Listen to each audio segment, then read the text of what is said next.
அடுத்த செய்தியாக தமிழக முதல்வர் அவர்கள் ஒரு திட்டத்தை தொடங்கி வைக்கும்போது ரொம்ப ஒரு குறிப்பான ஒரு விஷயத்த சொல்லியிருக்காரு சார். என்ன சொல்றாரு அப்படின்னா, இந்த ஸ்டாலின் உயிரோடு இருக்கும் வரை மத வெறிக்கு இந்த பூமியில் இடமில்லை, இந்த ஈவேரா மண்ணில் இடமில்லை அப்படிங்கிற மாதிரியான ஒரு கருத்தை சொல்லியிருக்காரு சார். இந்த செய்தி எப்படி பார்க்குறீங்க?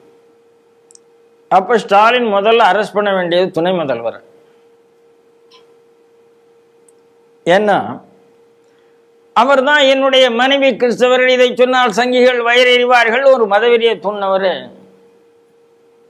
துணை முதல்வர். கம்யூனிஸ்ட் கட்சிக்காரர் மாநாட்டில் போய் சம்பந்தமே இல்லாமல் சனாதனத்தை ஒழிப்பேன், சனாதனம் டெங்கு மாதிரி, மலேரியா மாதிரி, கொரோனா மாதிரிலாம் பேசினவர் துணை முதல்வர். அதனால என்னுடைய வேண்டுகோள் முதல்வர் அவர்களுக்கு, நீங்கள் இந்த மத அடிப்படைவாதத்தை ஒழிக்க வேண்டும் என்று நினைத்தீர்கள் என்றால், உங்களுடைய சிந்தனையில நேர்மை இருக்கிறது என்றால் முதல்ல துணை முதல்வரை அரெஸ்ட் பண்ணுங்கள். இதுதான் என்னுடைய முதல் வேண்டுகோள். இரண்டாவது, ஸ்டாலின் உயிரோடு இருக்கும் வரை சார், இதுதான் சார் நீங்கள் காலகாலமாக எல்லாரும் சொன்னாங்க. இதுக்கு முன்னால் அவர் அதை தான் சொல்லியிருப்பார், எங்கள் அப்பா அதை தான் சொல்லியிருப்பார், அதுக்கு முன்னால் மற்றவங்க அதான் திமுக தலைவர்கள் அப்படி தான் சொல்லியிருப்பாங்க. ஆனால் இவர்கள் தானே மதத்தோடு இருந்து கொண்டிருக்கிறார்கள். இந்த மதத்துக்கான அரசு இது என்று சொன்னும் போது இன்னொரு மதத்துக்கு கோபம் வருமா வராதா? ஏன் சொல்றீங்க நீங்க? சிறுபான்மையினருக்கு நாங்கள் அரண் அப்படின்னா பெரும்பான்மையினர் நாங்கள் முதுகில் குத்துவோம்னு அர்த்தம். அரண்னா நீங்க என்ன அர்த்தம்? நியாயமான விஷயத்துக்கு இருந்தா பரவாயில்ல. அப்படி இல்லைங்கிறதானே காமிக்கிறீங்க. இப்போ முந்தின கேள்வி அதே தானே வேண்டுமோ? இன்னைக்கு எல்லா கேள்வியும் ஒன்னோட ஒன்று கனெக்ட் ஆகி தான் வந்துட்டு. அப்போ நான் இருக்கிற வரைக்கும் இங்கே நீங்க ஜாதியை பத்தி என்ன பேசிருக்கீங்க? உங்களுடைய RS பாரதி என்ன பேசுகிறார்? என்ன பேசுறார்? நாங்க போட்ட பிச்சை உனக்கு ஹைகோர்ட்ல நீதிபதியா இருக்குதுன்னு ஒரு குறிப்பிட்ட ஜாதியை பத்தி பேசினாரா இல்லையா? RS பாரதி மேல திமுக என்ன நடவடிக்கை எடுத்தது? TR பாலுவும் தயாநிதியும் நாங்கள் என்ன பின்படுத்தப்பட்டவர்களா அப்படின்னு கேள்வி கேட்டு ஒரு ஜாதி இதை கொடுத்தார்களே, 3ஆம் தர மக்களா, அவர்கள் மீது என்ன நடவடிக்கை எடுத்தது? அரசாங்க அதிகாரிகளை நிற்க வச்சு ஜாதியின் காரணமாக ஒரு அமைச்சர் பேசினாரே, ராஜகண்ணப்பன் சொல்றேன், அமைச்சர் ராஜகண்ணப்பன் அவர்கள், நீ என்ன நடவடிக்கை எடுத்தீங்க? ஆகையினால முதல்வர் அவர்களே, நான் என்ன சொல்றேன், இதெல்லாம் பேச்செல்லாம் வைக்காதீங்க, பேசாதீங்க.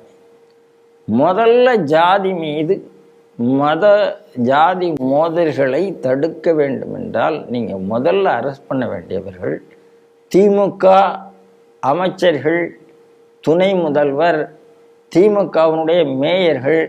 சார், ஒருத்த சேலத்தில் நீங்கள் பார்க்குறீங்க, உள்ளே வரக்கூடாதுங்கிறான் பட்டியலினை தவிர, அவரை நீங்கள் ஒன்றிய பொறுப்புலேருந்து தூக்குறீங்க, திருப்பி நீங்கள் அனுமதிக்கிறீங்க.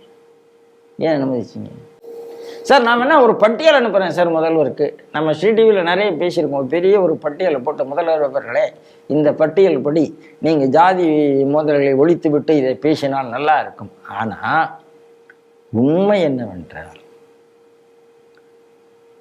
ஓஹோ அவர் நியாயமாக சொல்லியிருக்காரு, அவர் சிந்தனை நியாயமாக இருக்கு அப்படின்னு நினச்சி நான் பதில் சொல்றதா இருந்தால் இது பதில். ஆனால் அவர் சிந்தனையில் வக்கரம் இருக்குங்கிறதான். ஜாதி மத அரசியல் பண்ணாமல் திமுகவால் அரசியல் பண்ண முடியாது. அதுதான் உண்மை. இல்லை, இதில் இன்னொரு செய்தியும் சொல்லியிருக்காரு. ஒடுக்கப்பட்ட மக்களின் உண்மையான சுதந்திரம் எதுவென்றால் சமூக பொருளாதார ரீதியாக அவர்கள் சமநிலைக்கு எட்டுவதே, அதை நோக்கி அரசியல் பயணம் இது அப்படின்னு சொல்லியிருக்காரு. ஐயோ பாவம், அங்க ஒரு ஒடுக்கப்பட்ட மக்கள் கூட்டணியில் இருக்கிறார், அவர் படுற பாடு இருக்கே பாவம், என்ன பாடுபடுறாருன்னு எனக்கு தான் தெரியும். சுதந்திரமா அவரால் எதுவுமே பண்ண முடியல. ஒரு மகளிர் மாநாடு நடத்த முடியல, சுதந்திரமா மது ஒழிப்பு மாநாடு, ஒரு மது ஒழிப்பு மாநாடு நடத்த முடியல, ஒரு புத்தக விழாவுக்கு போக முடியல. அவ்வளவு தூரம் ஒடுக்கப்பட்டவர்களுக்காக நம்மளுடைய முதல்வர் தைரியமா நிற்கிறாருங்கிறத நம்ம ஒத்துக்கொண்டு தான் ஆகணும். இல்லைன்னு நம்ம சொல்லவே முடியாது. அதனால இவர்கள் ஒடுக்கப்பட்டவர்களுக்கு என்ன செய்தார்கள் என்று கேட்டால்,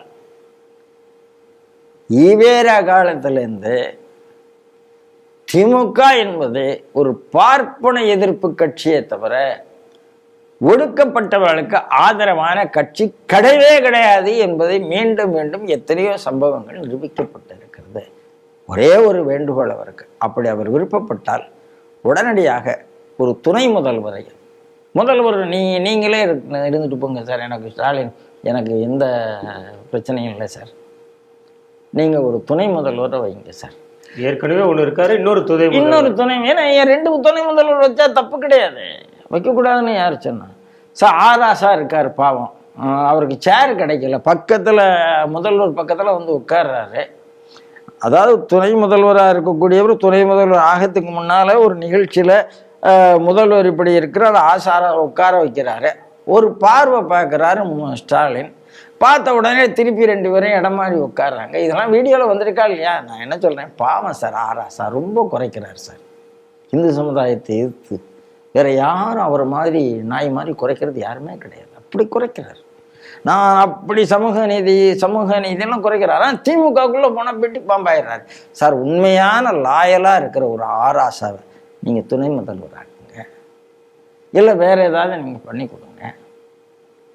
நீங்கள் பண்ணி கொடுக்கலாமே, ஒடுக்கப்பட்டவருக்கு கொடுக்கணும்னா எத்தனையோ கொடுக்கலாமே.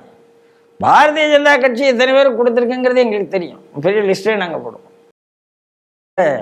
ஸ்டாலின் அவர்களே, நீங்கள் ஒடுக்கப்பட்டவருக்கு ஆதரவாக இன்றில்லை, என்றுமே திமுக இருந்ததில்லை என்பதுதான் உண்மை. அரசியலில் பேசுகிறார்கள், அரசியலில் பேசாமல் கூட இருக்கிற இதே திருமாவளவன் சொல்லி இருக்கிறார, நாங்கள் இங்கே விட்டு போயிட்டா இன்னொரு அம்பேத்கர் கட்சியை அவர்கள் எடுத்து வைத்துக் கொள்வார்கள் சொல்லி இருக்கிறாரு.